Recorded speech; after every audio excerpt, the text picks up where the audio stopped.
क्या आप भी वियतनाम जाने वाले हैं या फिर जाने का प्लान कर रहे हैं? और अगर हाँ, तो आपको वीज़ा की ज़रूरत पड़ेगी। और वीज़ा कैसे अप्लाई करना है और किस तरीके से करना है, क्या-क्या फ़ॉर्मेलिटीज़ होती हैं, उसका प्रोसेसिंग टाइम क्या है, वीज़ा की फ़ीस कितनी होती है, ये सारी इन्फॉर्मेशन मैं आज आपको इस वीडियो में देने वाला हूँ लाइव स्क्रीन पे। अपने लैपटॉप पे आपको मैं दिखाऊँगा किस तरीके से मैंने इस वीज़ा को अप्लाई किया था और कितने टाइम में वीज़ा आया था, क्या मैंने चार्जेस का पे करा था और किस तरीके से मैंने इसको ट्रैक करा था कि स्टेटस ट्रैक कैसे करते हैं। और साथ ही साथ आपको ये बात बता दूं कि इसके लिए आपको ऑन अराइवल वीज़ा नहीं मिलेगा, ऑन अराइवल वीज़ा नहीं होता, आपको ई वीज़ा लेकर ही जाना पड़ेगा इंडिया से। सबसे पहले आप गूगल पे जाइएगा, गूगल पे जाने के बाद आपको अप्लाई करना है ई वीज़ा वियतनाम। ये लिखने के बाद आपको एक ऑप्शंस आ गए यहाँ पे, Vietnam national electronic visa system, यही वाली साइट है जो हमें अप्लाई करनी है। ये गवर्नमेंट ऑफ वियतनाम की ही साइट है। अदरवाइज इसके अलावा बहुत सारी साइट्स हैं, बट उन पे मैं जाना नहीं चाहता क्योंकि वो थर्ड पार्टी साइट्स होती हैं। तो आपको इस पे जाके क्लिक करना है। ये खोलते ही आपका evisa.gov.vn खुलेगा। ये अब आपकी साइट खुल चुकी है। अब इसे साइट खोलते ही सबसे पहले आपको यहाँ पे अप्लाई नाउ पे क्लिक करना है। यहाँ पे डिक्लेरेशन इंस्ट्रक्शंस आ चुकी हैं, इसको आपको जाके लास्ट में कंफर्म करना है, देन कंफर्मेशन यहाँ पे भी देना है एंड नेक्स्ट। अब आपका पूरा वीज़ा फॉर्म खुल गया। Vietnam e visa application form आपके सामने आ चुका है। अब इसमें आपको क्या क्या डिटेल्स भरनी है देखिए। सबसे पहले तो आपको एक पासपोर्ट साइज फोटो भरनी है। इसका सैंपल यहाँ दे रखा है जो 2 MB से कम के साइज का होना चाहिए। तो ये आपको यहाँ पे भर देना है, चूज करके अपने फाइल को लैपटॉप से निकाल के।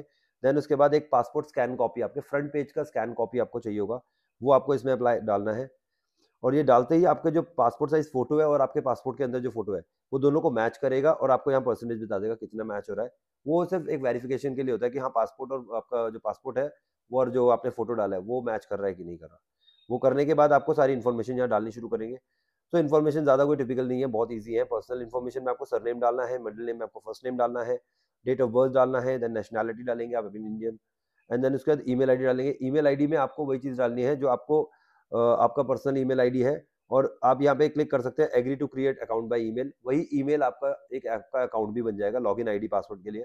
तो आपका अकाउंट लॉगिन आईडी भी यही रहेगा ईमेल आईडी। तो यहाँ पे वही ईमेल डालेगा जो आप एक्सेस करते हैं डेली। देन उसका religion, place of birth and आपका ईमेल वापस आप री एंटर करेंगे। उसके बाद यहाँ पे आपको कुछ क्लिक करने की जरूरत नहीं है क्योंकि बाय डिफॉल्ट नो ही रहता है। तो इस पे नो क्लिक कर रखा है। अगर आपके पास नेशनैलिटी किसी और कंट्री की भी है तो आप यहाँ यस कर सकते हैं, अदरवाइज ये नो ही रहता है बाय डिफॉल्ट, तो इसको चेंज करने की जरूरत नहीं है। सो रिक्वेस्टेड इन्फॉर्मेशन में आपको ये डालना है ई वीज़ा आपको जो चाहिए वो सिंगल एंट्री चाहिए या मल्टीपल एंट्री चाहिए। सिंगल एंट्री जो होती है वो 30 डेज के लिए होती है और मल्टीपल एंट्री 90 डेज के लिए होती है। उसके बाद आपको grant e visa valid from में डालना है डेट, कब से कब तक के लिए, आप जिस तारीख को जा रहे हैं, जिस तारीख को आपकी पहली फ्लाइट है तो आपको वो वाली डेट यहाँ डालनी है। और आप कब वापस आ रहे हैं, कौन सी तारीख को वहां से निकल रहे हैं, वो यहाँ पे डालना है 2 में। तो ग्रांट ई वीज़ा यहाँ पे आ जाएगा और 2 यहाँ आ जाएगा। देन उसके बाद पासपोर्ट इन्फॉर्मेशन अपनी पासपोर्ट डिटेल डालेंगे। देन अपना कौन सी जगह से आपका इशू हुआ है, कौन से टाइप का पासपोर्ट है, ऑर्डिनरी पासपोर्ट जो कि जनरली होता है, वहाँ क्लिक करेंगे। देन डेट ऑफ इशू, आपके पासपोर्ट के पहले पेज पे सारी इन्फॉर्मेशन ये सारी दे रखी होती है, date of issue, expiry date, passport number और प्लेस ऑफ इशू, ये सब कुछ होगा। ये आपको सही से भर देना है। देन उसके बाद आपको कॉन्टैक्ट इन्फॉर्मेशन में जाना है। एंटर परमानेंट रेजिडेंशियल एड्रेस, यहाँ पे आप डालेंगे अपना एड्रेस डालेंगे जो आपके पासपोर्ट में डाला हुआ है। कॉन्टैक्ट एड्रेस सेम रहेगा जो आपने यहाँ पे परमानेंट एड्रेस डाला है वही डाल दीजिए। टेलीफोन नंबर आपको इंडियन नंबर डालना है तो +91 आपका कोड रहेगा, +91 आपका ISD कोड है वो आप डालेंगे। देन उसके बाद अपना फ़ोन नंबर डालेंगे। देन अपना इमरजेंसी कॉन्टैक्ट में आपको फुल नेम देना है, जो भी आपके रिलेटिव जिसके लिए भी आपका इमरजेंसी कॉन्टैक्ट नंबर देना है, चाहे वो आपके फैमिली में से कोई भी हो सकता है, उनका नाम डालेंगे, उनका एड्रेस डालेंगे, फ़ोन नंबर डालेंगे और रिलेशनशिप, वो फादर मदर या आपके स्पाउस हैं या आपके दोस्त हैं, ब्रदर सिस्टर कोई भी हो सकते हैं। देन ऑक्यूपेशन की कैटेगरी इट्स नॉट मैंडेटरी, सो आपको इसकी जरूरत नहीं पड़ेगी, इसे मत भरिएगा, जरूरत नहीं है। देन उसके बाद इन्फॉर्मेशन अबाउट द ट्रिप, ये कॉलम बहुत इंपॉर्टेंट है। इन्फॉर्मेशन अबाउट द ट्रिप में आपको ये बताना है कि पर्पस ऑफ आपके एंट्री क्या है, जो कि मोस्टली अगर आप टूरिस्ट वीजा पे जा रहे हैं तो टूरिस्ट पे आप क्लिक करेंगे यहाँ पे। Then intended date of entry आपको वही वाली डालनी है जिस तारीख को आप जा रहे हैं, यहाँ से जिस तारीख को आप फ्लाई कर रहे हैं इंडिया से, वही आप डेट ऑफ एंट्री डालेंगे। देन यहाँ पे इंटेंडेड लेंथ ऑफ स्टे अपने आप आ जाएगा कि कितने दिन का स्टे आपका बन रहा है। वो ऊपर जब आप वीजा के लिए अप्लाई करते हैं ग्रांट वीजा के लिए, तो वो अपने आप ही वो कैलकुलेट कर लेता है कि कितने दिन हो गया, तो वो दिन अपने आप यहाँ पे आ जाएंगे, मेंशन हो जाएंगे। देन आपको उसके बाद रेजिडेंशियल एड्रेस इन वियतनाम जो डालना है वो आप किसी भी होटल का एड्रेस डाल सकते हैं, जिस होटल में आप स्टे करने वाले हैं। अगर आपने होटल कोई बुक करा है तो उसका एड्रेस आपको वहाँ मिल जाएगा, उस एड्रेस को सारा यहाँ पे डिटेल्स भर दीजिए। देन उसके बाद यहाँ पे आपको डालना है, ये बड़ा इंपॉर्टेंट है, intended border gate of entry.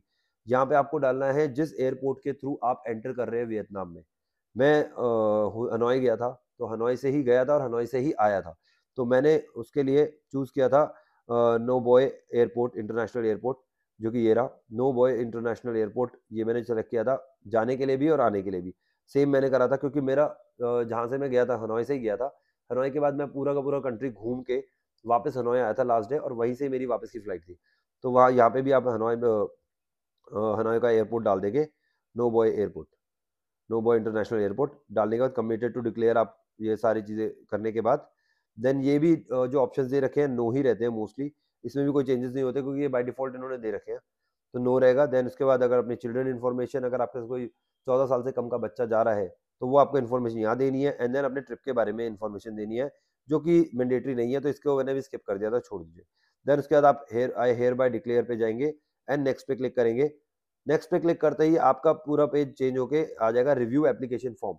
Review application form में आपको सारी की सारी डिटेल्स दिखाएगा कि आपने जो डिटेल्स भरी है कि क्या वो सारी एक्यूरेट है कि नहीं है। आप एक बार चेक कर सकते हैं। वो सारी हो चेक करने के बाद आप देन नेक्स्ट पे क्लिक करेंगे। देन आपके पास ऑप्शन आएगा पेमेंट का। पेमेंट आपको करनी है अपने डेबिट कार्ड या क्रेडिट कार्ड से, जो कि मास्टर कार्ड और वीजा कार्ड मतलब एक्सेप्टेंस है इसकी, तो उससे आप अप्लाई कर सकते हैं। एंड चार्जेस आपके कटेंगे $25, जो कि होते हैं 2200-2300 रुपए के आसपास इंडियन रुपीज में, 2200 के आसपास हो गया। तो मेरे भी इतने ही कटे थे।